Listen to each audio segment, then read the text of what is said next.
រឿងទឹកចិត្តមេមន់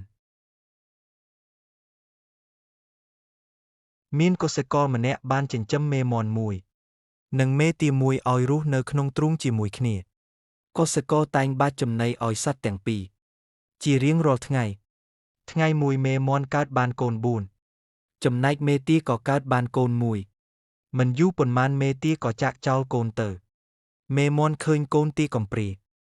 ក៏យកកូនទាមកចិញ្ចឹមបីបាច់ដូចកូនបង្កើតដែរមេមន់បណ្ដើរកូនរកចំណីក្នុងទីធ្លាជារៀងរាល់ថ្ងៃមួយមេមន់បានបណ្ដើរកូន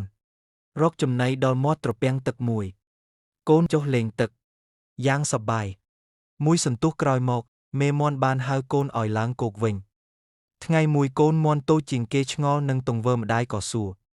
ម៉ែហេតុអ្វីបានជាម៉ែចិញ្ចឹមកូនទាមេមន់ឆ្លើយ